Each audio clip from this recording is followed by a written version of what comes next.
लड़ना चाहिए था इस चीज़ के साथ, पर मैंने पहले ही गिव अप कर दिया। फिजिकल पेन या psychological pen? Mental pen. Family को लोग पूछने लग जाते हैं कि आपका बच्चा है या चला तो नहीं गया दुनिया से। मेरे साथ चलने वाले को भी होता है यार, शायद ना इसको साथ लेके जाने से बेटर है कि हम वो काम को फटाफट जाके करके आ जाए। 3 महीने बाद मेरा बर्थडे था, एक भी कॉल नहीं आई। उस टाइम उनको लगता है कि शायद कॉल करेंगे, पता नहीं कोई ना डिमांड ना रखते। जिद, मैं व्हीलचेयर पे नहीं बैठूंगा, मुझे व्हीलचेयर पे नहीं बैठना है, मुझे चलना है। दिहाड़ी कर रहा है, पैड से गिर गया, इंजरी हो गई। ऑनर क्या करता है, सेटलमेंट करने के लिए 50,000 लाख रुपए उसी टाइम हॉस्पिटल देके सेटल कर देता है। देन जब पैसे वाले को होती है ना, वो रुकता ही नहीं है कहीं।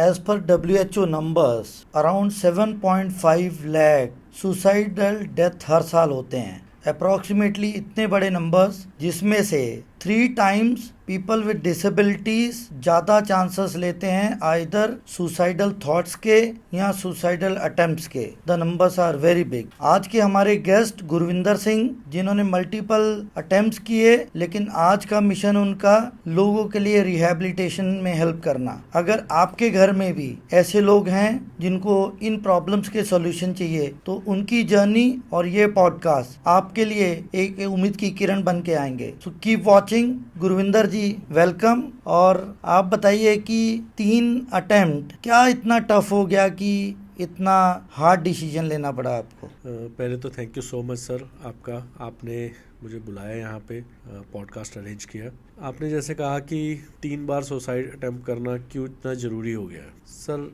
कुछ मिनट पहले तक बंदा चल फिर रहा है, कुछ मिनट बाद पता लग रहा है कि आप कभी चल ही नहीं पाओगे। तो वो टाइम मुझे लगता है कि जो बंदा सर्वाइव कर रहा है उसी को पता है कि इतना इजी नहीं होता कि चलते फिरते लाइफ से एकदम से बेड पे आ जाना, और बेड पे भी आके आप कुछ कर ही नहीं पा रहे हो, आप साइड नहीं ले पा रहे हो, आप बैठ नहीं पा रहे हो, आप उठ नहीं पा रहे हो, आप कुछ खा नहीं पा रहे हो, पी नहीं पा रहे हो, आप कंप्लीटली डिपेंडेंट हो। कल तक आप चल फिर रहे थे, अपनी मर्जी से हर जगह जा रहे थे, आ रहे थे, तो उस टाइम पे फिर बंदा सोचता है कि यार ये ऐसा जीकर करना क्या है, क्यों जीना है। सो मैं भी उसी में से एक था। क्या फैमिली साथ नहीं थी? सर फैमिली जितनी मर्जी साथ हो, जितनी मर्जी सपोर्ट हो, एक बार तो अपना आत्मविश्वास डोलता ही है। वो फैमिली की सपोर्ट आपको मॉरली रहेगी, फाइनेंशियली रहेगी, बट जो अंदर चल रहा है वो फैमिली नहीं समझ सकती। आज जब आप उस सिचुएशन से बाहर आ चुके हैं, तो आज क्या लगता है कि उस दिन क्या मिसिंग था कि इतना टफ डिसीजन लेना पड़ा? सर मुझे लगता है कि अब शायद वो कहीं ना कहीं मेरा सोच मेरी गलत थी कि मुझे पहले लड़ना चाहिए था इस चीज़ के साथ, पर मैंने पहले ही गिव अप कर दिया। तो वो नहीं करना चाहिए। एटलीस्ट अगर इंजरी या कोई भी हैप्पीनेस हुई है या हो रही है, तो मुझे लगता है कि शायद ऊपर वाले का कोई ना कोई प्लान होता है, तो उसकी मर्जी है। अगर इंजरी भी आई, अब मुझे ऐसा लगता है कि शायद इससे बड़ी आ सकती थी, नहीं आई।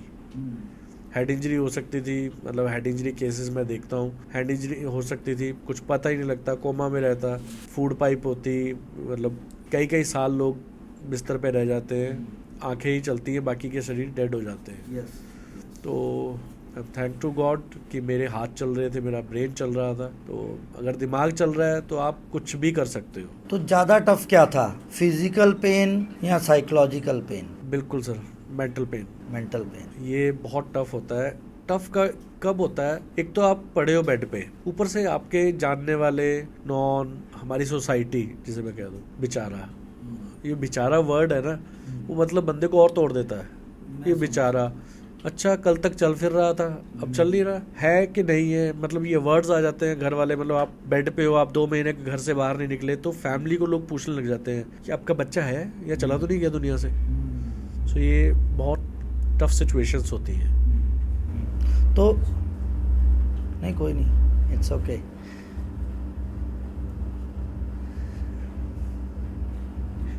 टिश्यू। गुरविंदर, मैं समझ सकता हूँ बहुत पेनफुल होता है, एक मेंटल पेन, एक साइकोलॉजिकल पेन। शायद वो फिजिकल पेन उतना टफ नहीं है, जो एक मेंटल स्टेटस जब नीचे जाता है और आपको कुछ भी अच्छा नहीं लगता, उस चीज़ से बाहर निकलना। तो बट आज आप काफ़ी स्ट्रांग हैं। टाइम सर बहुत कुछ सिखा देता है।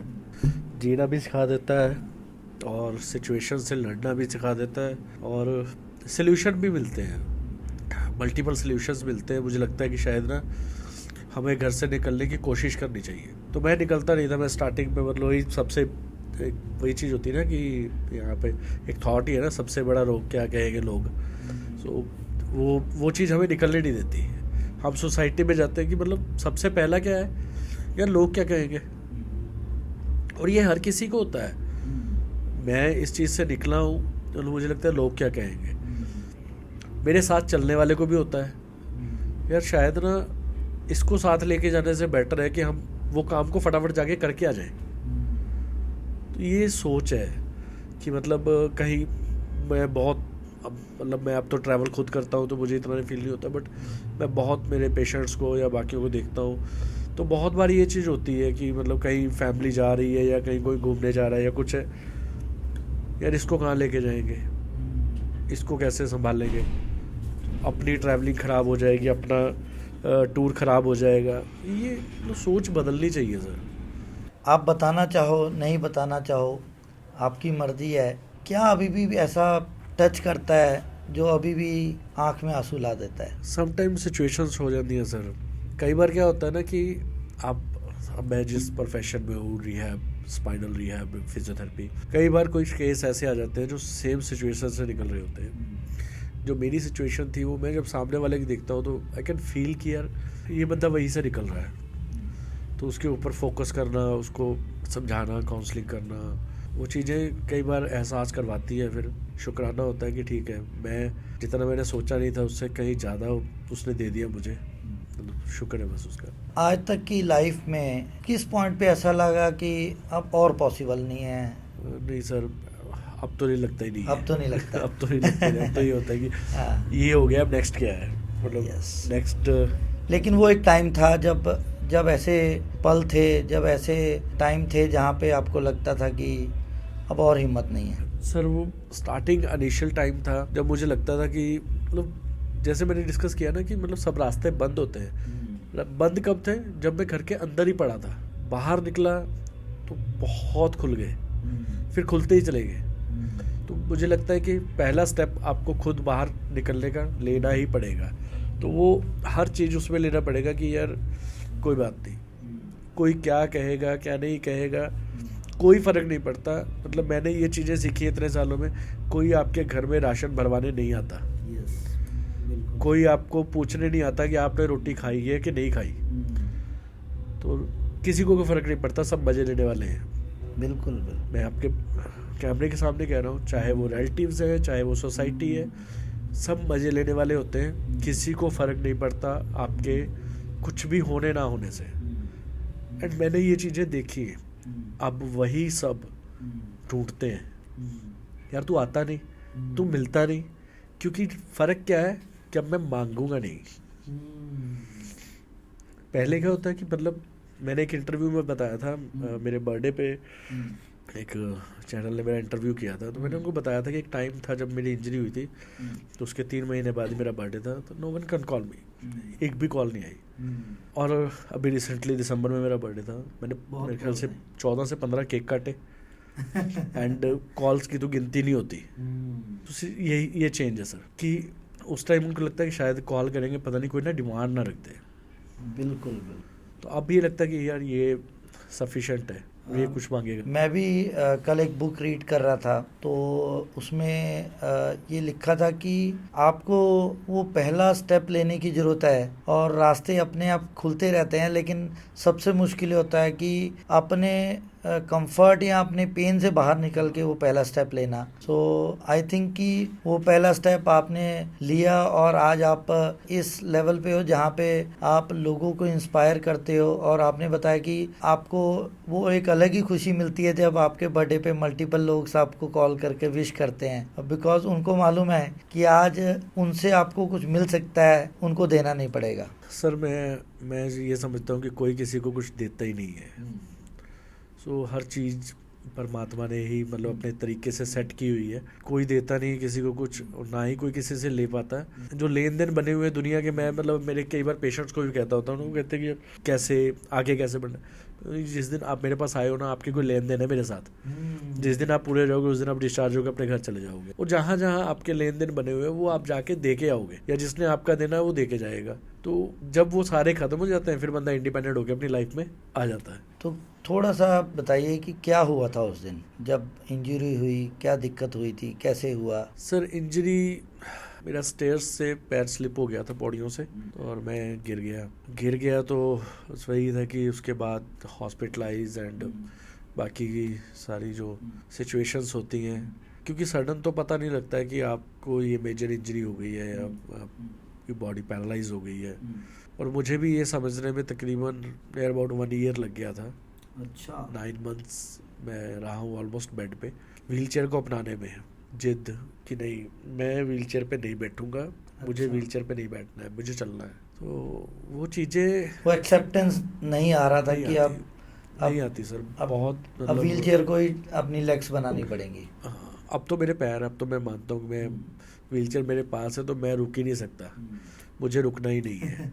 सो वो चीज़ें स्टार्टिंग में टफ होती है, मेरे लिए नहीं हर किसी के लिए होती है। बहुत से ऐसे मेरे जो कह लो कि बहन भाई हैं कई साल व्हीलचेयर को अपना नहीं पाते। मैं उनको कहता हूँ कि आप अपना आज जीना शुरू कर लो, जब ट्रीटमेंट आएगा स्पाइन का या जब तब की तब है, अपने आज को जीना शुरू कर लो। आप अपना आज जी लोगे ना, कल की फिक्र के चक्कर में आप आज ही नहीं जी रहे, आप निकल ही नहीं रहे घर से, आपको पता ही नहीं एग्जैक्टली आप मिस क्या कर रहे हो। क्या चीज़ रोकती है कि अब जब इंजरी हो ही गई तो क्या चीज़ रोकती है कि नहीं व्हीलचेयर पे नहीं आना है? सर सारा कुछ ही रोकता है। मैं अगर बात करूँ कि मुझे इंजरी हो गई है, मुझे कहीं जाना है, सबसे पहले मुझे ट्रांसपोर्टेशन चाहिए। हर घर में गाड़ी नहीं है, हर घर में क्या मतलब मेरे पास तो मैं बहुत से केसेस ऐसे जानता हूँ जिन घरों में रोटी भी नहीं बनती, शाम की मजदूरी करता है बंदा, छत से गिर गया, दिहाड़ी कर रहा है, पैड से गिर गया, इंजरी हो गई। ऑनर क्या करता है, सेटलमेंट करने के लिए 50,000 लाख रुपए उसी टाइम हॉस्पिटल दे के सेटल कर देता है। देन कुछ भी नहीं। इससे ज़्यादा खर्चा तो शायद हॉस्पिटल में ही आ जाता होगा। अगर आप कम से कम भी किसी हॉस्पिटल में लेंगे ना स्पाइन सर्जरी, तकरीबन 2 लाख ले जाते हैं, कम से कम भी अगर मैं बात करूं। बहुत कोई डॉक्टर मतलब दयालु होगा तो 2 लाख तक चला जाएगा। उसके बाद एक्चुअल कॉम्प्लिकेशन शुरू होती है, उसके बाद शुरू होता है प्रेशर सोर, यूटीआई, कैथराइजेशन, हर 10 दिन बाद पाइप चेंज हो रहा है, 700-800 हज़ार का खर्चा, दवाइयाँ, ठीक है। अगर वो उसके घर में एयर मैट्रेस नहीं है तो प्रेशर सोर होना है, ठीक है। व्हीलचेयर, अगर कम से कम की भी अगर हम व्हीलचेयर की बात करें 8-10 हज़ार से कोई नॉर्मल चेयर नहीं आती, ठीक है। फिर उसको व्हीलचेयर पे बैठना कैसे वो नहीं पता। इस इंजरी की सबसे बड़ी प्रॉब्लम है यूरिन स्टूल सेंसेशन चली जाती है, डायपर्स के खर्चे होते हैं। मैंने देखे हैं ये चीज़ें, मेरे पास कई मिस्त्री मजदूर आते हैं चोट खा के, जिनके घरों में रोटी नहीं बनती, वो बंदा गिर गया जी, वो जी मालिक ने तो वहाँ पे सेटल कर दिया था, अब किससे मांगे। एक क्वेश्चन यहाँ बनता है, एक डाउट है कि जो उस समय प्रॉब्लम होती है वो ज़्यादा फाइनेंशियली हिट कर जाती है कि मेरे पास पैसा नहीं है ट्रीटमेंट का, कि ये प्रॉब्लम हो जाती है कि अब मुझे फिजिकली ये डिसेबिलिटी हो गई है? सर पैसा बहुत बड़ा रोल है। पैसे वाले, वैसे तो मैं पहले अरदास करूंगा कि किसी को ये इंजरी ना हो, बट सेकंड जब पैसे वाले को होती है ना, वो रुकता ही नहीं है कहीं, क्योंकि डे 1 उसके लिए उसकी फैमिली केयर टेकर्स हायर कर देती है उसकी लुक आफ्टर के लिए, रूम में एसी लग गया, बाकी सब हो गया सेटल कि इसको पसीना भी ना आए। देन उसके बाद बड़े से बड़े हॉस्पिटल में लेके जाना, सर्जरीज करनी, ठीक है। उसके रिलेटिव्स भी साथ में लगे होते हैं, वो क्यों लगे होते हैं? गरीब पता है उसके पास पैसे हैं। अच्छा, हम सपोर्ट करेंगे, पैसे तो उसके घर वालों ने लगाने हैं ना। आप रिपोर्टें भेजो जी, हमारा नॉन डॉक्टर है, हम डिस्कस करते हैं, मेरे पास बहुत होता है ऐसा। अच्छा, अब रिपोर्टें भेजो जी, हमारा नॉन डॉक्टर है, डिस्कस करते हैं। Delhi, Bombay, US, UK, everything, जहाँ जहाँ पॉसिबिलिटीज होती है वहाँ वहाँ लोग जाके डिस्कस करते हैं। गरीब बंदे के यहाँ पे कोई रिपोर्ट पूछने वाला भी नहीं होता कि भाई मतलब कैसे, क्या कंडीशन है तेरी, कैसे तो अब आगे सरवाइव कर रहा है, कैसे नहीं कर रहा है, कौन उसके घर में सरवाइव कर रहा है, ठीक है। उसकी वाइफ है, बच्चे हैं, अगर मतलब मैरिड है तो वो कैसे सरवाइव कर रहे हैं। बहुत से मेरे पास ऐसे केसेस आए जो रेंट्स पे रहते हैं, रेंट नहीं दे पाते, फिर बाद में बहुत मुश्किल है, क्योंकि गवर्नमेंट की तरफ से भी ऐसा कुछ नहीं है। क्यों? हॉस्पिटल्स तो हैं, सरकारी हॉस्पिटल्स हैं, रिहैब नहीं है। रिहैब भी तो चाहिए ना। तो इंजरी के बाद रिहैब कितना क्रिटिकल है? सर क्रिटिकल नहीं है, सिर्फ समझने और समझाने की ज़रूरत है, क्रिटिकल कुछ नहीं है। आपको कुछ चीज़ें पे मतलब सामने वालों को समझानी है कि भाई इंडिपेंडेंट लाइफ में आ जा। दोनों तीनों तरह के लोग होते हैं, कुछ समझा नहीं पाते, कुछ समझ जाते हैं, कुछ पेशेंट समझ जाते हैं कि मुझे लाइफ व्हीलचेयर पे बितानी है, तो वो फैमिली नहीं समझती। अच्छा, ऐसे भी है। हाँ, तू व्हीलचेयर पे रहेगा सारी ज़िंदगी, तू कर नहीं रहा है, तू जान के नहीं कर रहा है, तू व्हीलचेयर पे बैठ गया है, तूने व्हीलचेयर को अपना लिया है। जहाँ पे फैमिली कहते ही जैसे इंडिपेंडेंट कर दो कि मतलब एटलीस्ट हम लोग थोड़ा सा संभल जाएंगे या कुछ, तो वहाँ पे पेशेंट नहीं समझता कि मुझे व्हीलचेयर पे बैठना है। तो ये सारा कुछ ही है सर। तो आपको नहीं लगता कि पहले, क्योंकि डिसेबिलिटी जो है वो इंडिविजुअल को हुई है, तो फैमिली को तो 100% सपोर्ट में रहना चाहिए? सर फैमिली सपोर्ट में रहती है, पर सबके तरीके अलग अलग होते हैं। और मैं अगर बात करूं कि जिस घर में, फॉर एग्जांपल मेरे घर में ही मैं, मेरा ब्रदर, मेरी मदर थे, जब इंजरी हुई मदर और ब्रदर तो मुझे संभालने में ही लग गए। कैसे फाइनेंसेस हैंडल होंगे, कैसे कोई काम करेगा या कहाँ से आएगा, मतलब समुंदर भी है तो खाली हो जाएगा, कुछ होता ही नहीं है, कहाँ से लाना है। खर्चे आपकी उम्मीद से कहीं ज़्यादा हो जाते हैं, क्योंकि 3 लोग हैं, तीनों का खाने पीने का खर्चा, जो बेड पे है, बेड वाले की तो मतलब डिमांड आ जाती है ना फिर कि इसने मुंह से चीज़ निकाली भाई पूरी कर दी है, जैसे मर्जी कर्जा पकड़ो कुछ करो पूरी कर दी है। पहले 3 महीनों में फैमिली क्या क्या कॉमन मिस्टेक करती है जो उनको नहीं करनी चाहिए? सर अब तो बहुत अवेयरनेस हो चुकी है वैसे, और बहुत डॉक्टर्स भी जो है जैसे इंजरी होती है, ऑपरेट होता है, उसके बाद रिहैब रेफ़र कर देते हैं। काफ़ी डॉक्टर सब करने लग गए हैं। अभी भी रेजिस्टेंस है रिहैब के लिए? बहुत ज़्यादा है। क्या रीजंस हैं? एक तो पैसा, और सर पैसा ना ख़राब नहीं होता, अगर इंजरी के ऑपरेशन के स्टिचेस खुलते सारी बंदा रिहैब चले जाए तब पैसा ख़राब नहीं होता। इंजरी हो गई, ऑपरेट हुआ, टंके खुले, डॉक्टर ने कहा कि ठीक है जी इम्प्लांट आपका बहुत बढ़िया फिट हो गया, सेट है, अब आप रिहैब चले जाओ। तो उस टाइम पे क्या होता है, फाइनेंशियली सपोर्ट देने वाले कुछ लोग होते हैं साथ में, पहले 3-6 महीने वाले, तो वो सपोर्ट 3-6 महीने में आपका बंदा इंडिपेंडेंट हो गया, वो कुछ करेगा नहीं करेगा बट फैमिली तो कमा के उसे खिला सकती है ना। जब वो बेड पे ही 1 साल रह गया, उसके जॉइंट खराब हो गए, बेड सोर हो गया, वो 3-6 महीने हेल्पिंग हैंड दूर हो जाते हैं, कॉम्प्लिकेशंस बढ़ने लग जाती हैं। तो कॉम्प्लिकेशंस अब जाती हैं, फाइनेंसेस कम होने शुरू हो जाते हैं। यही अगर स्टार्टिंग रिहैब हो जाए, कॉम्प्लिकेशन कोई आएगी नहीं, फाइनेंशियल्स हैंडल हो जाएंगे, और वो बंदा जिससे इंजरी हुई है वो स्टडी कर रहा है या काम कर रहा है तो अपने वापस काम में आ तो ये जाएगा। कह सकते हैं कि फैमिली सबसे बड़ी ये गलती करती है, बिकॉज पेशेंट तो बेड पे है, उसको तो ज़्यादा समझ ही नहीं है और मेंटली साइकोलॉजिकली डाउन है, तो ये गलती पेशेंट ना करके ये गलती फैमिली करता है कि वो उसे रिहैब कराता नहीं है। दोनों तरफ से होती है सर। मेरे पास बहुत केसेस ऐसे होते हैं कि ऑपरेट के बाद डॉक्टर ने मेरा नंबर दे दिया, जी आप जाके इनसे कांटेक्ट कर लो, ये इन्हें ट्रेनिंग दे देंगे इंडिपेंडेंट लाइफ की और ये इंडिपेंडेंट लाइफ में वापस आ जाएंगे। वो डॉक्टर से पूछते हैं जी ये क्या है, ये फिजियोथेरेपिस्ट है जी, तो हमारे यहाँ पे पास में भी है जी, हम उन्हें बुला लेंगे घर पे, लेके नहीं जा सकते। अब वो क्या होता है जी, वो स्टार्टिंग में घर पे बुला रहे हैं, फिजियो आ रहे हैं, कुछ केसेस में इम्प्रूवमेंट देखी, कुछ में नहीं। बट रिहैब एक टीम वर्क होता है, physiotherapist, occupational therapist, nursing staff, counsellor, जो एक टीम है, और वहाँ पे एक सेंटर पे लोग एक दूसरे को देख के फिर मोटिवेट होते हैं कि यार इसे भी इंजरी है, ये कर पा रहा, मैं क्यों नहीं कर पा रहा। तो वो चीज़ें बड़ी जल्दी अडेप्ट हो जाती है कि हाँ मुझे जल्दी करना है। तो जैसे मैंने बताया कि डॉक्टर ने नंबर दिया कि जी इनके पास चले जाओ, फैमिली तकरीबन साल या 1.5 साल के बाद आती है। तो मैं कहता हूँ जी आप मतलब पहले नहीं आए, नहीं डॉक्टर साहब ने नंबर तो आपका दिया था। इतना गैप क्यों, क्या करती है 1.5 साल? शायद घर पे ठीक हो जाए। अच्छा, इस उम्मीद में। हाँ, तो उनको रोज नज़र नहीं आता कि ठीक होने के बजाय तो एग्रीवेट हो रही है प्रॉब्लम? मैंने जैसे बताया ना, मैं नहीं मानता था, मैं 9 महीने मैंने लिए व्हीलचेयर पे आने पे।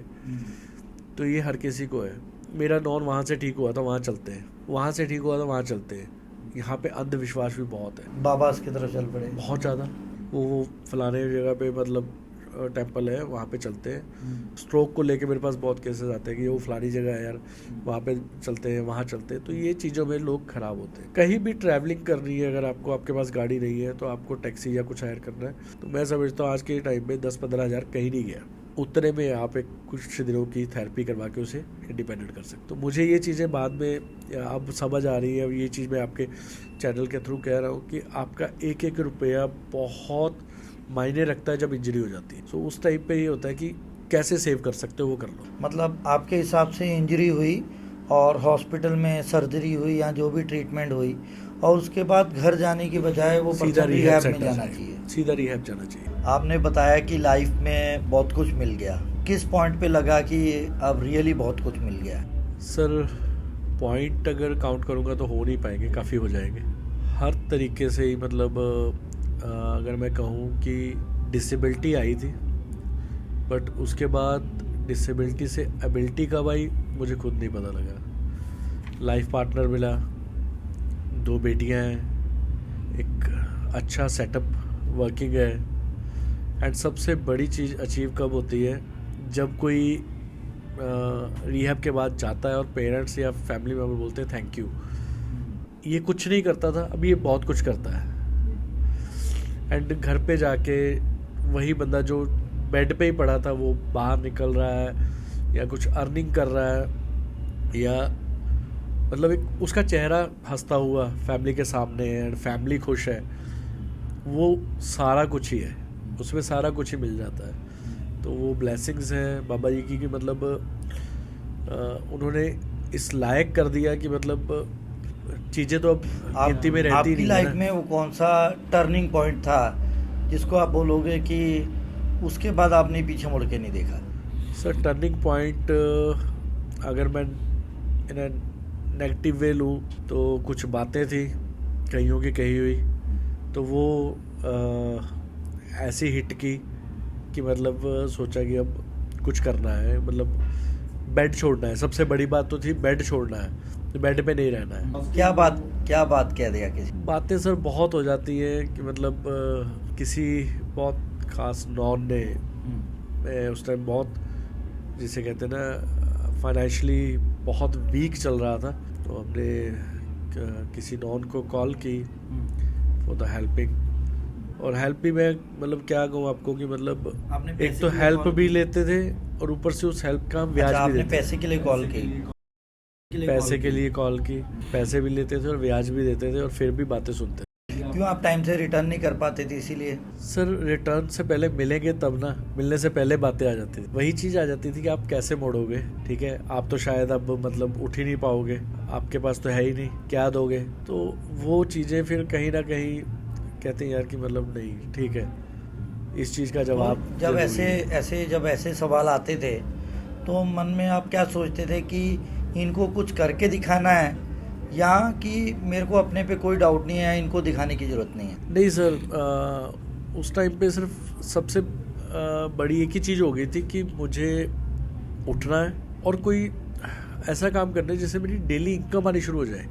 मंथली इनकम में नहीं सोचता था, डेली इनकम आनी शुरू हो जाए। मुझे कुछ करना है, मुझे काम करना है, मुझे जिसमें से डेली पैसे आए ताकि मैं अपने घर को डे बाय डे सुधारना शुरू क्या सोचा आपने, क्या काम करोगे ऐसा शुरू में जब आपको इंजरी हो गई और इंजरी के बाद आपने हॉस्पिटलाइजेशन फेज देखा, आपने वो टफ, उसके बाद आपने भी होम केयर फेज देखा? नहीं सर मैं अफोर्ड ही नहीं कर पाता था होम केयर तो मेरी मतलब कह लो कि वो सिचुएशन ही नहीं थी। मेरी माँ ही मेरी कह लो कि केयर गिवर थी, मेरा ब्रदर ही मुझे संभालने वाला था। फादर एक्सपायर हो चुके थे? फादर मेरे 1994 में एक्सपायर हो गए थे, time I was on 8 years. तो मुझे उस टाइम पे सिर्फ यही चीज़ थी कि मुझे बाहर निकलना है, फाइनेंशियली बाहर निकलना है। बाकी चीज़ें तो मेरे लिए मतलब थी ही नहीं कि डिसेबिलिटी क्या है, मतलब वो तो कैसे निकले समझ चुका था। फाइनेंशियली बाहर क्या किया? सर मैंने ऑटो ड्राइव शुरू किया, ऑटो चलाया? 1 साल मैंने ऑटो चलाया हैंड मॉडिफाई करवा के। अच्छा, आपने ऑटो को हैंड मॉडिफाई हैंड किया? मॉडिफाई करवाया। उसके लिए पैसा कहाँ से आया? सर उसके लिए एक अमाउंट ब्याज पे ली, उसकी डाउन पेमेंट दी और EMIs पे ऑटो को लिया। एंड उसके बाद उस ऑटो से ही कमा के वो ब्याज के पैसे उतारे और EMI उतारी। तो मेरा एक टारगेट होता था, मैं मॉर्निंग 9 o'clock घर से निकलता था, 3 से 4 बजे तक। लोग कहते हैं ना काम नहीं है, मैं 3 से 4 बजे तक 1000 रुपये रोज का कमा के घर आता था। और मतलब मुझे लगता है 6 से 7 महीने में मैंने अपने जो कर्जा गुर्जा था थोड़ा बहुत उसके लिए लिया हुआ था वो मैंने उतार लिया था, जो ऑटो के लिए लिया। तब सोसाइटी ने आपको रिजेक्शंस नहीं दिए? आपको सर रेसिस्टेंस नहीं दिया? मैंने सोसाइटी, अगर किसी को पता लग जाता था ना कि मैं मतलब मेरी टांगें नहीं चलती, मैं ऑटो चला रहा हूँ, लोग उतर जाते थे। डर लगता था उनको? बहुत अप्रिशिएट करने वाले भी मिले, बहुत मिले जिन्होंने अप्रिशिएट किया कि यार हमारे तो मतलब कई मुझे याद आते हैं कि मतलब 1-2 लोग ऐसे भी मिले कि यार हमारा तो बेटा कुछ करता ही नहीं, अच्छा भला है, तू काम कर रहा है। तो अब मेरे कई पेशेंट्स भी हैं जो मतलब चला रहे हैं ऑलरेडी, ई रिक्शा वगैरह ऑटो वगैरह चला रहे हैं। मैं क्योंकि मैं उन सब से डिस्कस करता हूँ अपनी जर्नी कि मैं किस कंडीशन से बाहर निकला हूँ। आप कोशिश करोगे आप भी निकलोगे, डेफिनेटली निकलोगे। ऐसे लोगों का कॉमन साइकोलॉजिकल स्ट्रगल क्या है? डर है, मतलब शर्म करना है, या वो उम्मीद छोड़ जाना, होपलेसनेस है? सर तीनों ही चीज़ें हैं। अच्छा, कैसे एक्सप्लेन? डर सबसे बड़ा ये होता है कि मैं घर से निकलूंगा तो क्या होगा बाहर जाके। फॉर एग्जाम्पल मैंने कभी ऑटो चलाया नहीं था, मैंने चलाना शुरू किया, सबसे बड़ी कॉम्प्लिकेशन आती थी कभी रास्ते में तार टूट गई, गेट की तार टूट गई, फॉर एग्जाम्पल रेस की तार टूट गई, मेरे हाथ खड़े हैं, मैं कुछ कर ही नहीं सकता। मैंने सही है ये चीज़ें, बट जब मैंने ये स्टार्ट किया, मैंने मतलब पता नहीं कह लो कि मेरे माइंड में भगवान ने वो चीज़ें डाली थी। मैंने पहले टाइप्स किए 2-3 मैकेनिक्स के साथ। कैसे? कि अगर मेरे इस ऑटो में कहीं भी दिक्कत आ जाती है ना, अच्छा, तो आप मेरी कॉल पे आ जाओगे, जो भी आपके चार्जेस होंगे मैं पे। तो वो चीज़ों की सपोर्ट मुझे मिली। इवन एक बार तो ऐसा हुआ कि मेरे ऑटो के चलते हुए जो साइड व्हील था उसके नट खुल के गिर गए, मुझे पता नहीं और मुझे नॉलेज भी नहीं। वो टक टक टक टक आवाज़ आ रही है, मैं यार आवाज़ किस चीज़ की आ रही है, मैं उतर के देख नहीं सकता। तो मैंने धीरे धीरे साइड पे लगाया, तो मैंने मैकेनिक को कॉल की कि ऐसे ऐसे ना आवाज़ आ रही है साइड व्हील से। तो कहता किसी को बोल देखने के लिए कि व्हील बाहर तो नहीं आया। तो मैंने किसी को आवाज़ मारी, तो मैंने कहा वो व्हील थोड़ा देख लो कि मैं चल नहीं सकता, तो आप देख लो। बोला जी उसमें एक नट है हल्का सा अटका हुआ है, 2 गिर चुके हैं। अच्छा, तो वो भी फेस था कि अगर एक गिर जाता तो फिर मैं भी गया था। तो मैकेनिक आया, उसने सारा कुछ किया सेट। तो एक बार मतलब लुधियाना स्टेशन के पास गेयर की तार टूट गई, ऑटो बीच में बंद। तब वो कुछ पुलिस वाले थे, उन्होंने धक्का धुक्का लगा के साइड किया, दे कैन अंडरस्टैंड कि हाँ ठीक है। तो ये चीज़ें आती हैं, प्रॉब्लम्स आएंगी। कार भी चला रहा हूँ, इसमें भी दिक्कत आ जाती है, कोई बड़ी बात नहीं है, हम लोग मशीनरी चला रहे हैं। तो उस चीज़ों से मैं रुका नहीं था।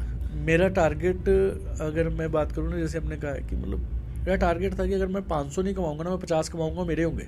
वन डे मैंने अगर मैकेनिक को दे दिए ना, एक दिन नहीं कमाया मैंने, 29 डेज तो मैंने कमाए ही हैं। तो वो चीज़ें सर उससे बाहर निकलने में मुझे हेल्प की।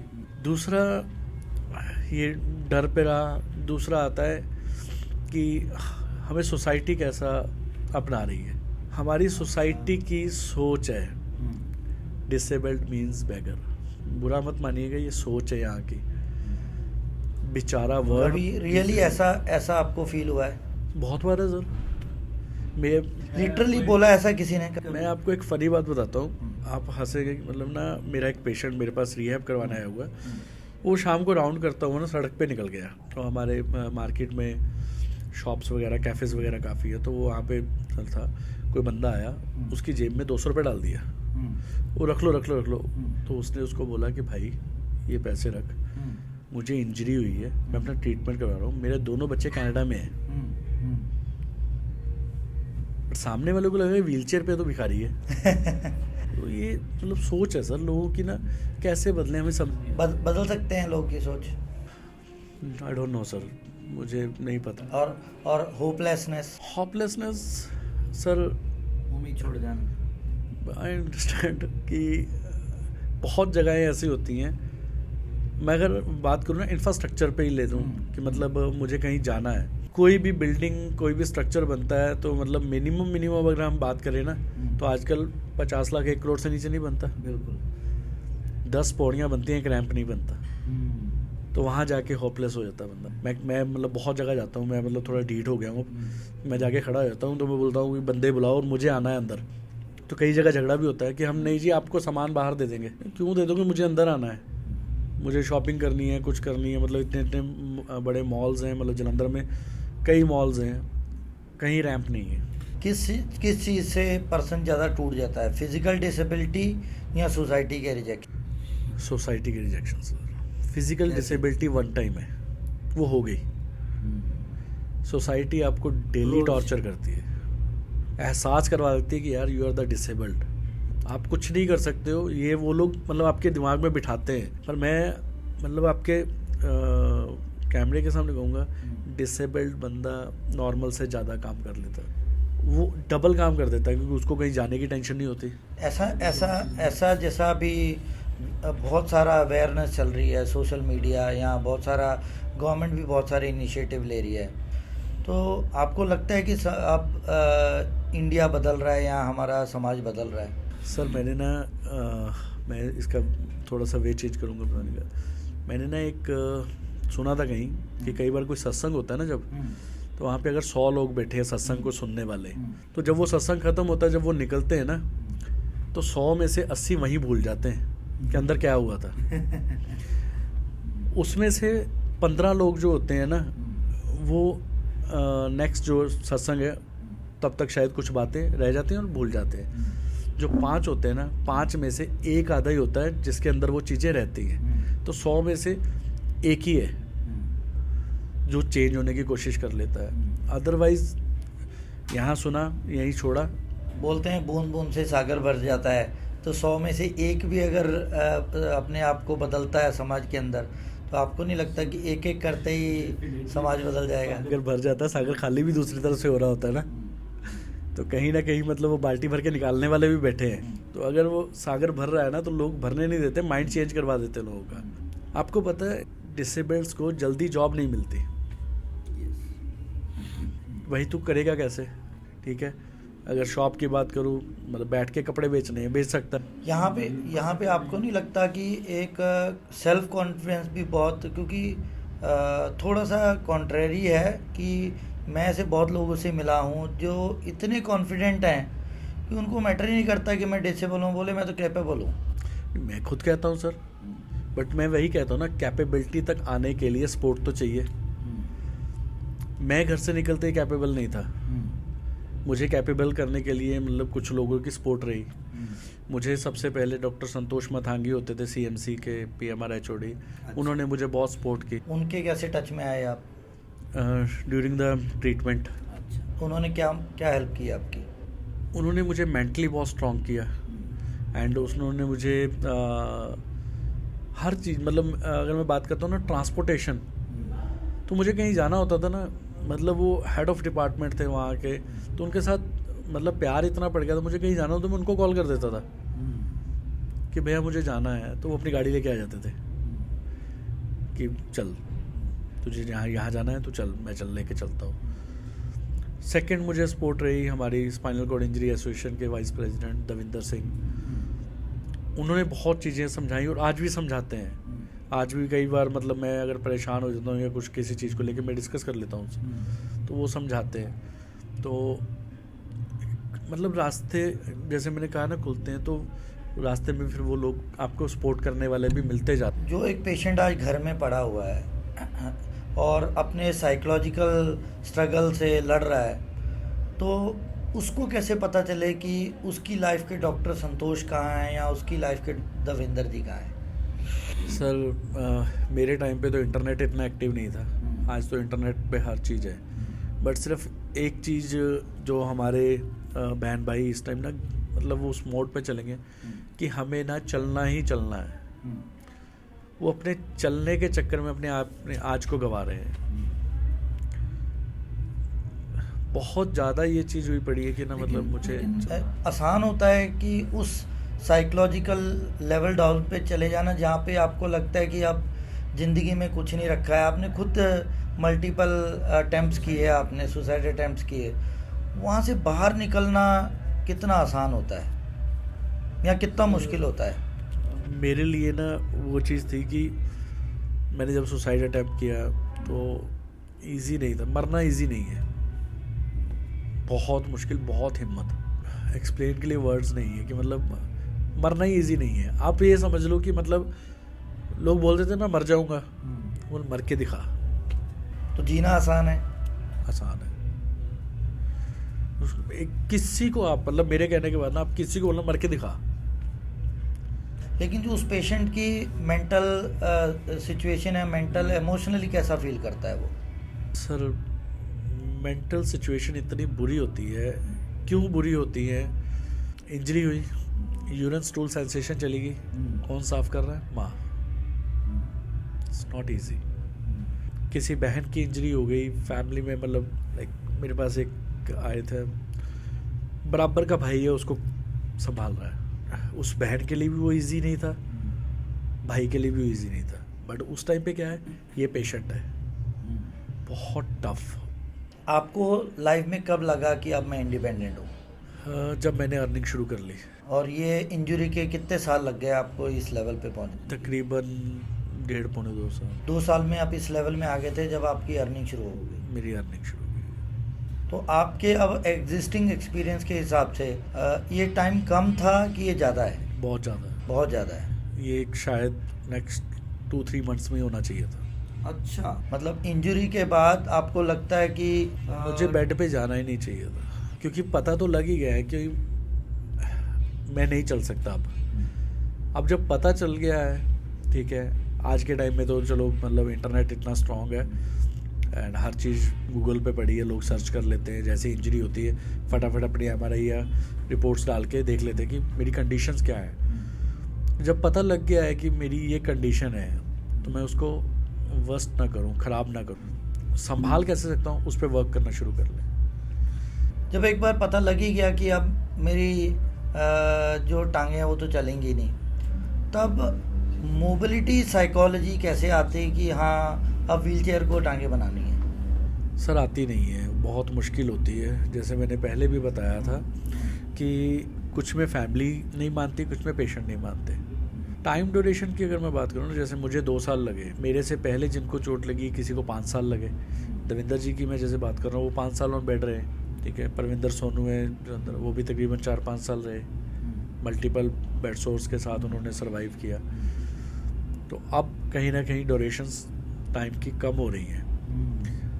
मेरे पास कुछ पेशेंट्स ऐसे भी आए हैं जो मतलब इंजरी से 2-3 महीने बाद ही आ गए, बट प्रॉब्लम क्या है, जो 2-3 महीने बाद आए हैं ना, उनका आते ही मुझे होता है चलना है जी, बाजी मुझे तो चलना है। और वो हिम्मत आती है एक सपोर्ट सिस्टम से, एक इकोसिस्टम से। हमारा सर टारगेट वही होता है। हम डे 1 जब पेशेंट हमारे पास आता है, फैमिली कहती है नहीं जी इसे बताना मत भाई, कैसे क्या कंडीशन है। हर केस नहीं मैं कहता, कुछ केस चलने वाले भी होते हैं, कुछ ना चलने वाले भी होते हैं, पर हम देखते हैं सामने क्या। एक किसी की रियल लाइफ एग्जांपल दे के बताइए।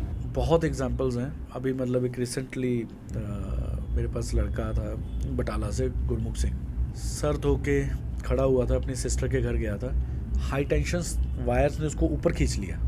अच्छा। जब ऊपर खींचा तो बाल धो के खड़ा था, सरदार था, तो जब ऊपर खींच लिया, जो नीचे गिरा तो ये स्कल निकल गया, अलग हो गया, यहाँ से ये इतना पीस अलग हो गया, नीचे गिरा, स्पाइन इंजरी हो गई। अवेयरनेस इतनी कम थी कि कोई उनके नॉन में या कोई शायद रिलेटेड टू हॉस्पिटल में जॉब करता था या कुछ, ऑपरेट नहीं करवाना जी इसका, ये चल नहीं सकेगा। तो मैं ये कहता हूँ उस टाइम चल रहा था, वो नहीं चल रहा। तो ऑपरेशन के लिए तो हर पर्सन पहले रेजिस्टेंस ही देता है, तो वो एक्सेप्टेंस कैसे आई? सर इंजरी हो गई है, हड्डी टूट गई है, हड्डी को तो जोड़ना ही पड़ेगा, चलना ना चलना सेकेंडरी है। वैसे भी तो बैठा है ना, वैसे भी तो नहीं चल रहा है, ऑपरेट करवा लो, हो सकता है चांसेस ऑफ रिकवरी हो जाए।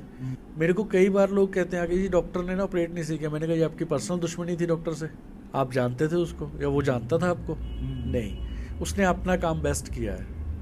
कोई डॉक्टर अपना काम बुरा नहीं करता, हर इसी उम्मीद में होता है कि मैं इसको ठीक करूँगा, दूसरे को भेजेगा या मेरे पास किसी को रेकमेंड करेगा, कुछ करेगा।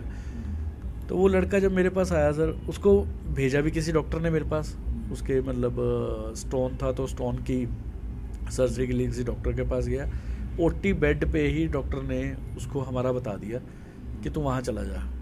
वो स्टोन के ऑपरेट से 2 दिन बाद सीधा हमारे पास आया सर। उसके 9 बेड सोर्स थे। अच्छा।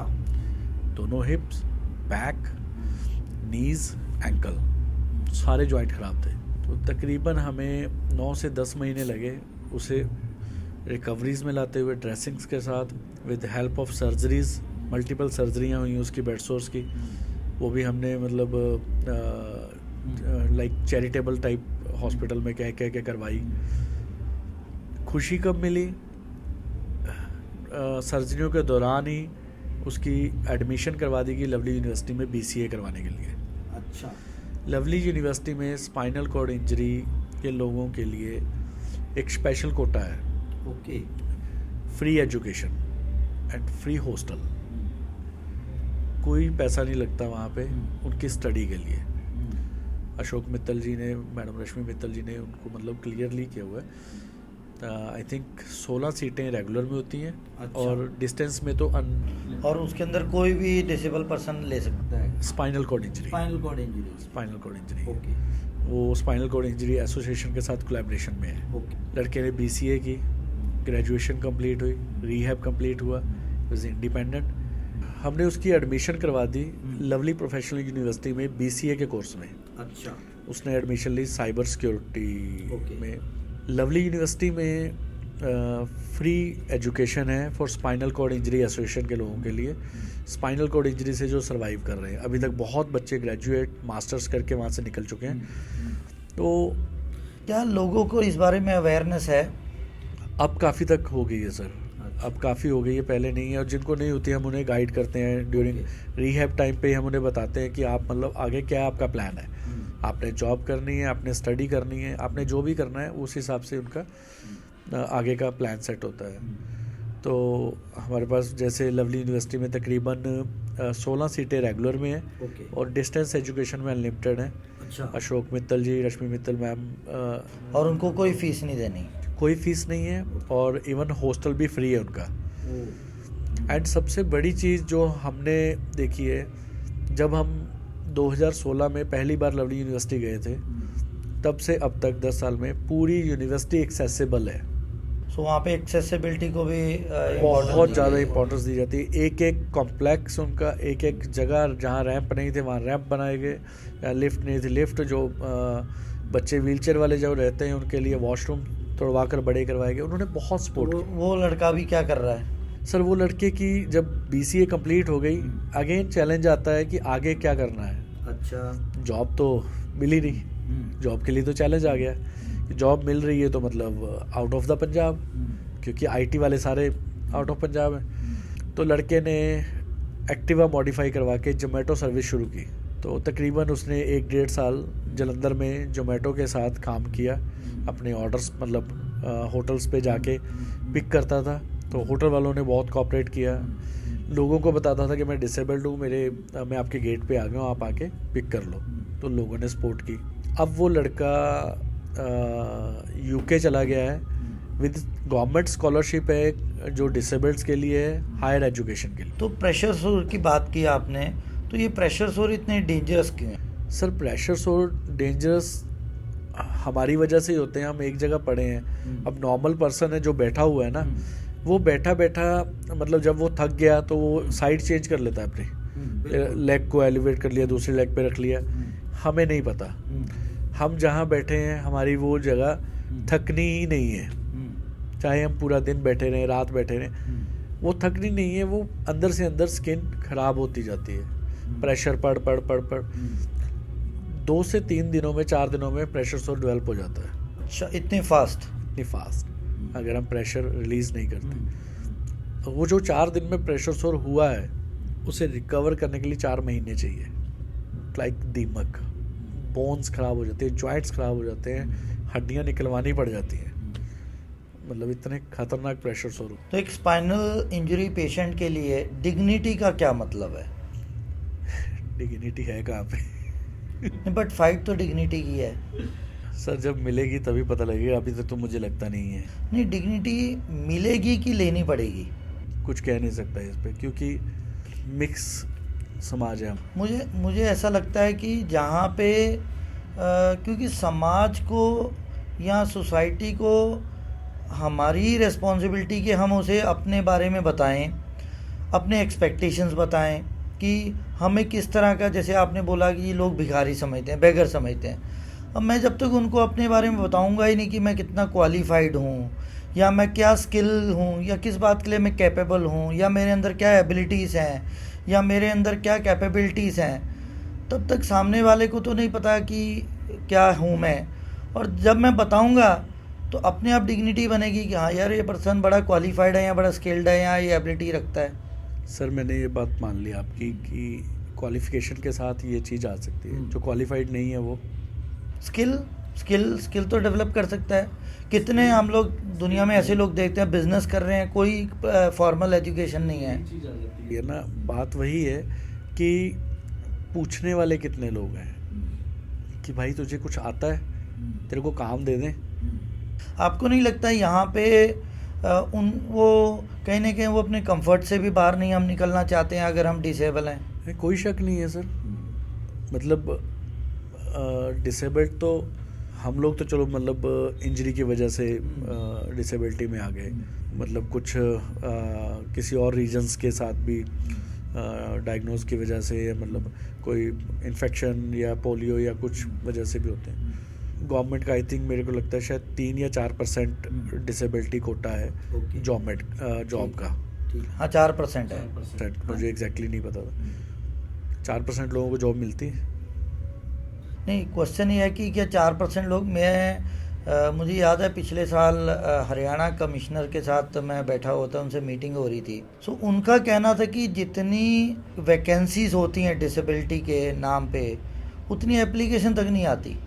नहीं सर, ऐसा मुझे नहीं लगता है कि is the true. The reason is कि मतलब एक वैकेंसी निकलती है और हज़ारों एप्लीकेशंस होती हैं। तो करनाल में मेरा फ्रेंड है, उसने जॉब जब अप्लाई की, मल्टीपल जॉब्स में उसने फॉर्म भरे, कई साल लगे उसके बाद जाके उसको जॉब लगी, और परसेंटेज के एग्ज़ाम में जब उसने क्लियर किया तब। द क्वेश्चन इज सर, जो तो पढ़ रहा है वो तो पढ़ता जा रहा है कि ठीक है नई जॉब मिली और पढ़ लूँ, नई जॉब मिली और पढ़ लूँ। जो पढ़ ही नहीं रहा, स्किल्स सिखाने के लिए, अगर मैं बात करूं कि स्किल्स सिखाने के लिए गवर्नमेंट ने पीछे एक स्किल डेवलपमेंट प्रोग्राम स्टार्ट किया था। मुझे नहीं लगता बहुत लोगों ने उसमें पार्टिसिपेट किया, या बहुत लोग उसमें। वही चीज़ें आती हैं कि वहाँ पे जब बंदा पहुँचता है, पहुँचना कैसे वहाँ वो नहीं मालूम उसको। सबसे बड़ा मोबिलिटी। हाँ ठीक है, हमारी एक भी ऐसा कोई साधन नहीं है जहाँ पे हम व्हीलचेयर के साथ जा सकें। ठीक है, दिल्ली में मतलब कई बार गया हूँ तो दिल्ली में मेट्रो हेल्प कर देती है। ठीक है, मेट्रो सिटी है। बसेस में भी कहीं ना कहीं रैंप्स है, सभी में तो नहीं है, कुछ में है। पंजाब में वो चीज़ नहीं है, हरियाणा में भी नहीं है, हिमाचल तो मतलब छोड़ ही दें हम।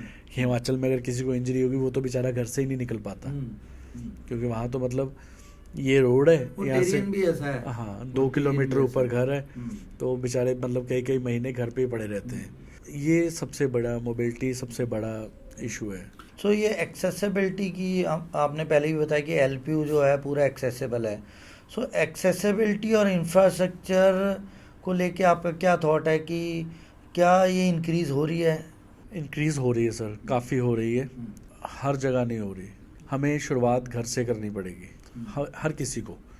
ये सोच के नहीं डिसेबिलिटी, ये सोच के कि हमने कल को ओल्ड एज में जाना है, रैंप हमें ओल्ड एज में हेल्प करेगी। ठीक है, वॉशरूम के बड़े दरवाजे अनफॉर्चुनेटली कभी ना कभी ऊपर वाला ना करेगी, हमें कोई और चोट लग जाती है। ठीक है, मतलब फ्रैक्चर हो गया, कुछ हो गया, हमें कुछ दिन के लिए व्हीलचेयर यूज़ करनी पड़ सकती है। तो हमारे डोर्स होने चाहिए वैसे। घर बनाते हुए ये चीज़ों का ख्याल रख लें। मुझे लगता नहीं है कि मतलब वो चीज़ें बहुत दूर होंगी। मेरे को किसी ने एक बार क्वेश्चन किया था कि आप अपने रिलेटिव्स के घर जाते हो? मैंने कहा नहीं जाता। तो क्यों नहीं जाते? हर घर के आगे 5 स्टेप है। मैं नहीं जाता। बिल्कुल है। मेरा घर एक्सेसिबल है मेरे अकॉर्डिंग, उन लोगों ने मेरे अकॉर्डिंग घर नहीं बनाया, तो मैं नहीं जाता। तो ये मतलब मेरे अगर 10 रिलेटिव है, उनके घर एक्सेसिबल नहीं है, मैं बाकियों से उम्मीद कैसे रखूँ? आप मैरिड हो, फैमिली है, थोड़ा सा बताओ। 2012 में सर मुझे इंजरी हुई थी, 2016 में मेरी शादी हुई है। मेरी वाइफ भी मेडिकल प्रोफेशन से है। तो ज़्यादातर डिसेबिलिटी से मैं बहुत लोगों से मिलता हूँ तो उनको सूटेबल मैच ही नहीं मिलते हैं, तो आपको कैसे मिला? ब्लेसिंग्स है sir. So basically I am blessed कि सूटेबल मैच तो उसी ने बनाया, क्योंकि मैंने घर टूटते भी बहुत देखे हैं मेरे सेंटर पे। बहुत घर मतलब डिसेबिलिटी हुई नहीं कि मतलब 1 मिनट लगाते हैं परिवार छोड़ने में, और बहुत मैंने ऐसे देखे हैं, क्या कहूँ कि मतलब ना पेरेंट्स कह देते हैं ये नहीं चल सकता, इसको छोड़ दे। तो अरेंज मैरिज थी, लव मैरिज? मेरी लव मैरिज है। अच्छा, स्ट्रेंज चल रहा है सर। कैसे लव कैसे हो गया? हॉस्पिटल में मिले थे, दोस्त बने, दोस्त ही हैं, मतलब बने के अभी मतलब दोस्त ही हैं। तो दोस्त बने के बाद फिर जैसे मतलब धीरे धीरे फिर बात बढ़ती रही। Then one day she said कि मुझे आपसे शादी करनी है। अच्छा, सेम है सुसाइड की तरह मैंने मना कर दिया, मैंने कहा भी नहीं तो पॉसिबल नहीं। वाइफ डिसेबल है नहीं नहीं, है? She is normal. अच्छा, मैंने मना कर दिया था क्योंकि मेरी सिचुएशन, मेरे फाइनेंसेस उस टाइम पे मेरा बिल्कुल भी साथ नहीं दे रहे। एंड प्रैक्टिकली मैं मतलब जब मैं उस टाइम सोच रहा था कि मतलब ये चीज़ें पॉसिबल नहीं है, कि मतलब बहुत अच्छा लगता है कि आपको सामने वाला अप्रोच कर रहा है, कह रहा है कि मुझे आपसे शादी करनी है, बट जब मैं उस चीज़ को सोच रहा था कि यार मैं व्हील चेयर पर हूँ, मैं क्यों किसी की लाइफ को ख़राब करूँ। फैमिली से रेजिस्टेंस नहीं था? बहुत, उनकी फैमिली तो आज भी हमारे साथ नहीं है। अच्छा, 10 साल हो गए हमारी शादी को, तो वो आज भी हमें सपोर्ट नहीं करते हैं। मेरी फैमिली ने सपोर्ट की, हमने एक नई शुरुआत की, लाइफ आगे बढ़ाई। मेरे पार्टनर की सपोर्ट। कितने साल हो गए मैरिज? सर अक्टूबर में 10 साल हो जाएंगे।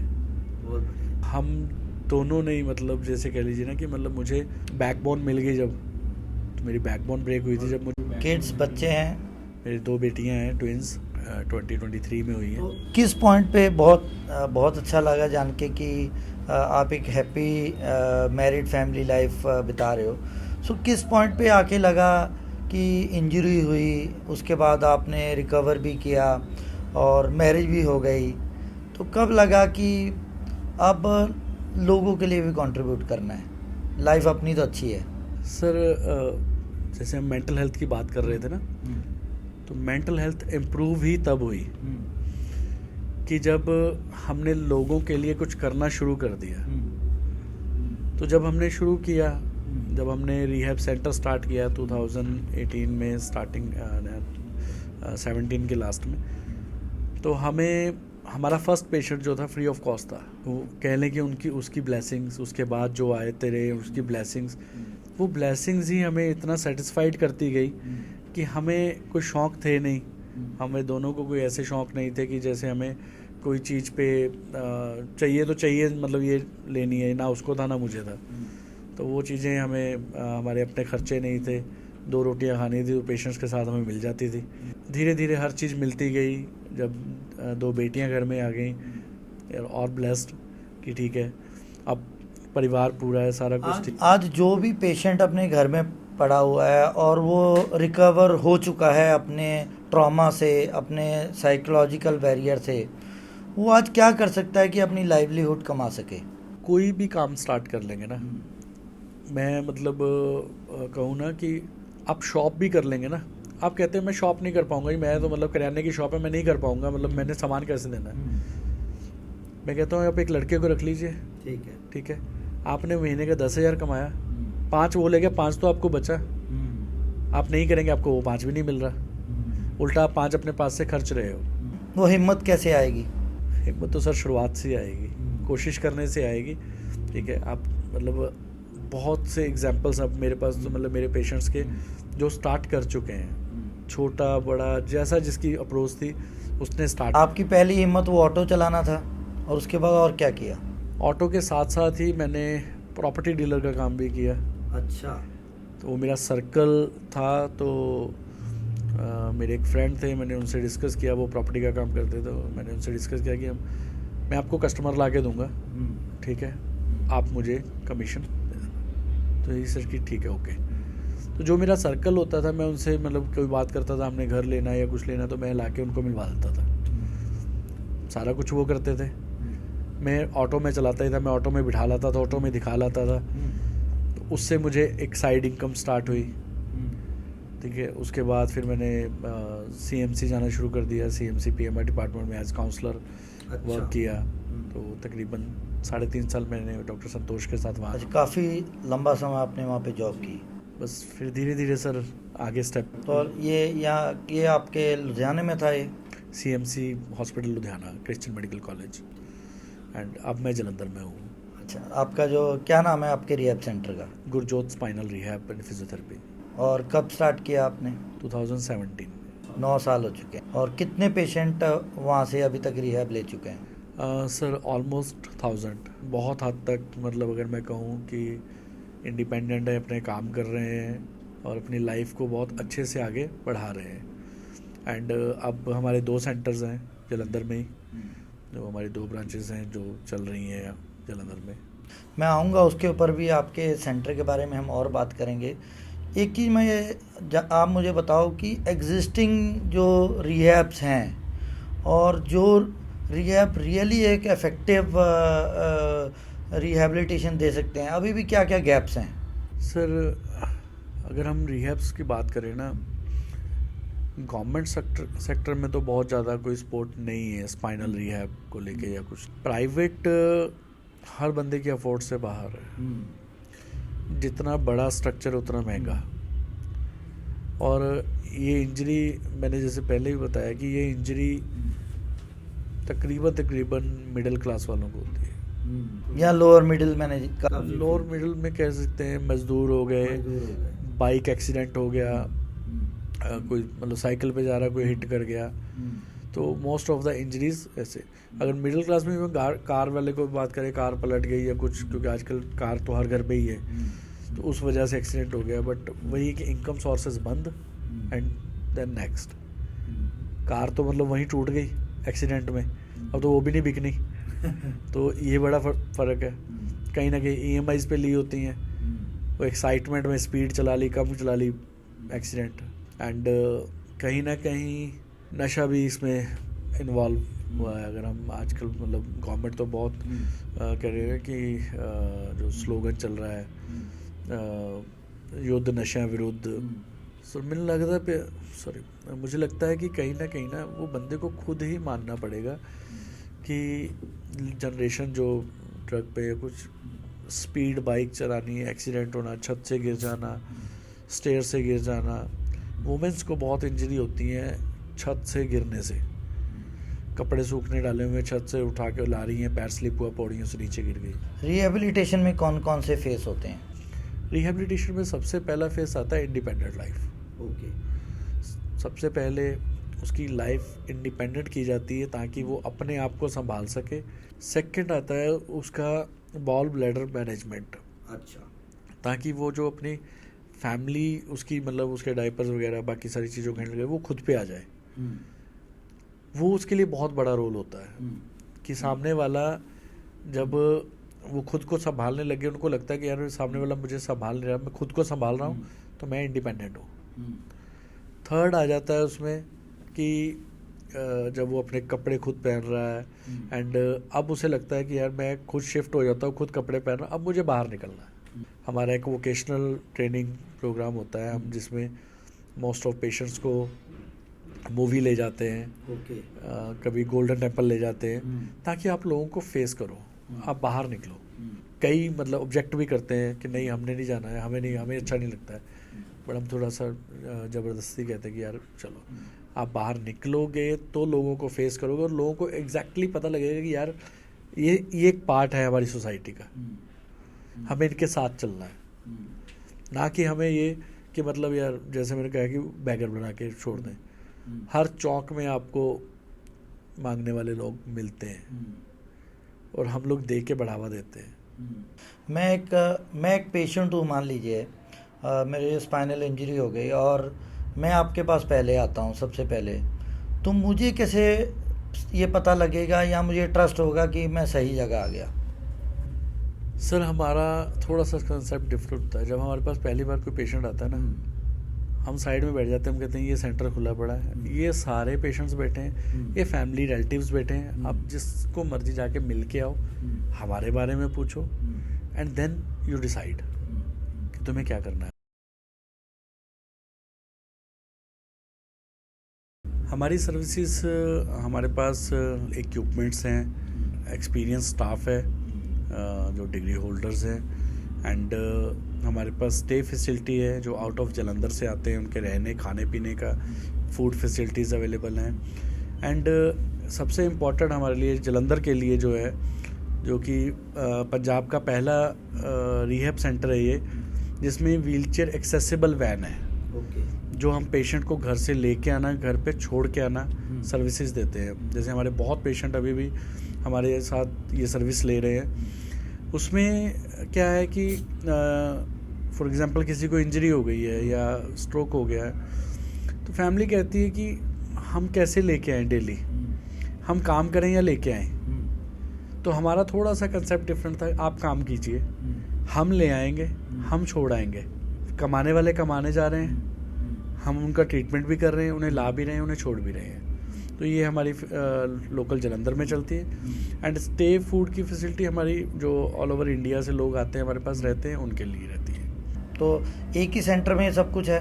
नहीं, हमारे 2 सेंटर हैं सर। अच्छा। एक सेंटर पे हमारी जो ओपीडी सर्विसेज रहती है, जहाँ पे गाड़ी पिक कर रही है, ड्रॉप कर रही है, वहाँ पे रहती है, वो सिटी में है।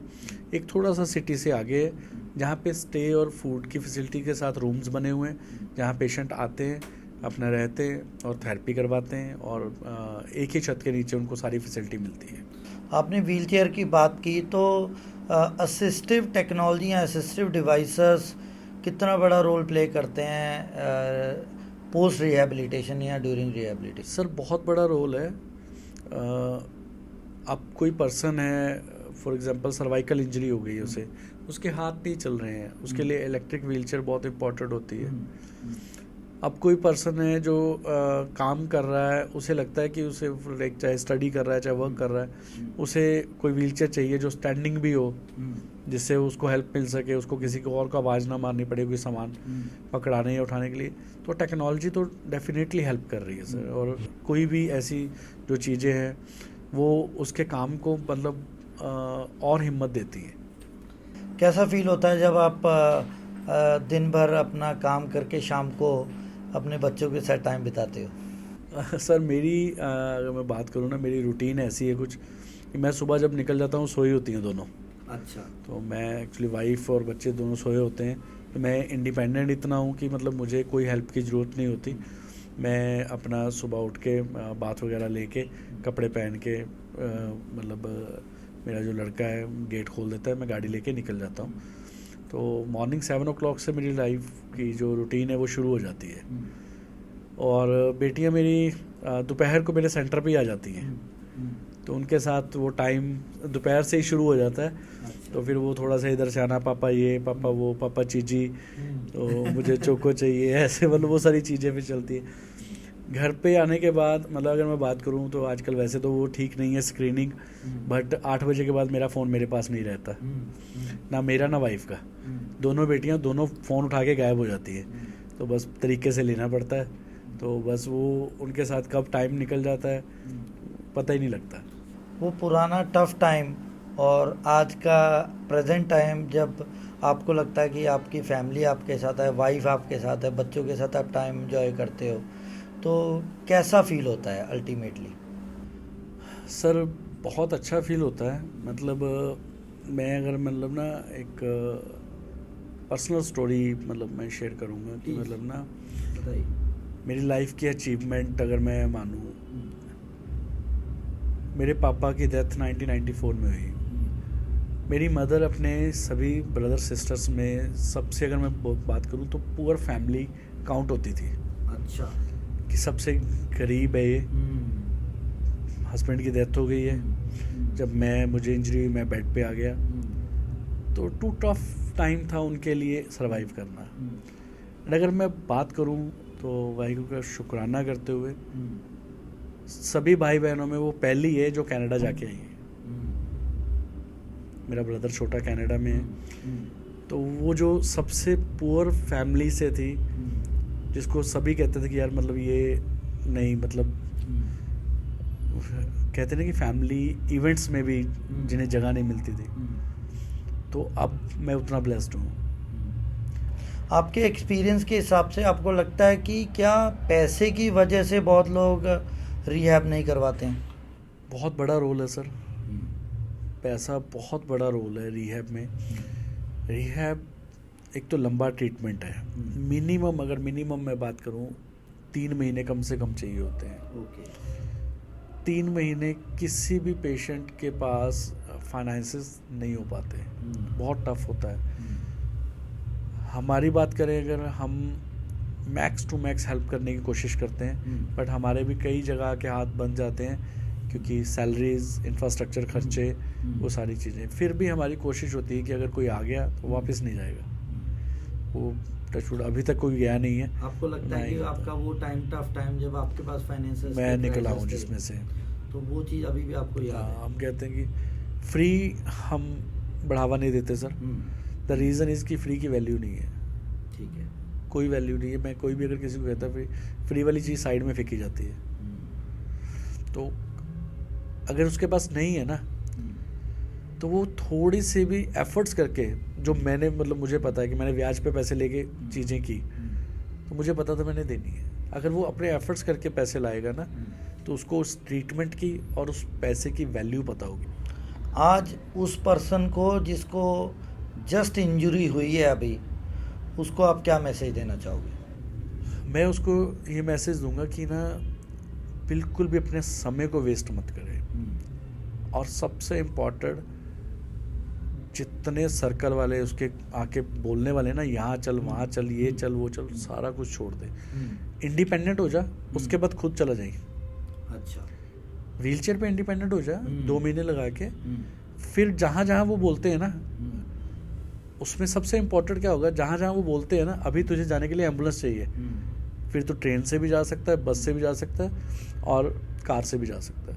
पेरेंट्स का क्या रोल और सपोर्ट होना चाहिए? सर, पेरेंट्स का रोल बच्चे को मोटिवेट करे इंडिपेंडेंट के लिए।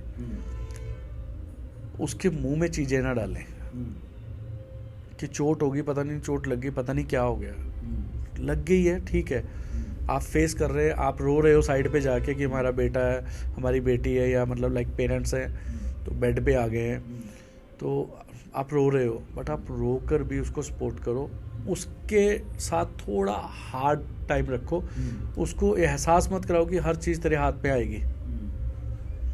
मैं बहुत बार पेशेंट्स को बोलता हूँ कि मतलब कई बार आते हैं ना हमारे पास, हम डे 1 बिठा देते हैं पेशेंट को कि हाँ भाई बैठ जा, उठ के बैठ।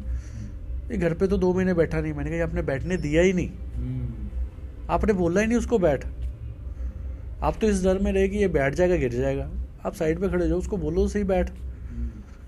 आज नहीं बैठेगा, कल नहीं बैठेगा, परसों नहीं बैठेगा, 10 दिन बाद बैठेगा।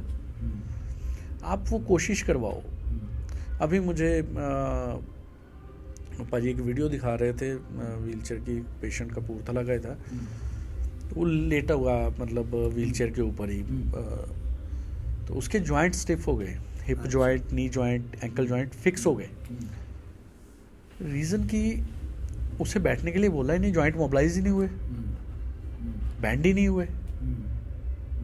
तो जब उसे बैठने के लिए नहीं बोला, उसको खुराक आप ओवर देते गए, वो बेड पे आ गया, उसको जी नॉनवेज ला के दे दो, उसको जी मतलब खरोड़े दे दो, उसको एक्टिविटी भी करवाओ ताकि वो डाइजेस्ट हो। वो डाइजेस्ट होता नहीं, उसका वेट बढ़ना शुरू हो गया। जब वेट बढ़ गया तो उसको बोलते हैं उठ के बैठ, वो कहते हैं कैसे, बाजू में तो ताकत ही नहीं है, बैठूं कैसे। तो ये बहुत बड़ी चीज़ है सर कि मतलब फैमिली कहीं ना कहीं इमोशंस के साथ साथ ना हार्ड सख्त भी रहे कि भाई तू उठ। मेरी मदर ने मुझे एक टाइम पे आके सीधा बोल दिया था कि काके घर रह गया बिकने वाला, तो देख ले बेचना है या क्या करना है। लास्ट में आपने वो पेन का समय देखा, आज एक भगवान की कृपा से एक अच्छे समय में हो, एक क्या मैसेज देना चाहोगे आपको सुनने वालों को? सर मैसेज यही है कि समय डेफिनेटली चेंज होगा, बट उस समय के लिए आपको बहुत मेहनत करनी पड़ेगी। घड़ी देख के मेहनत नहीं होगी।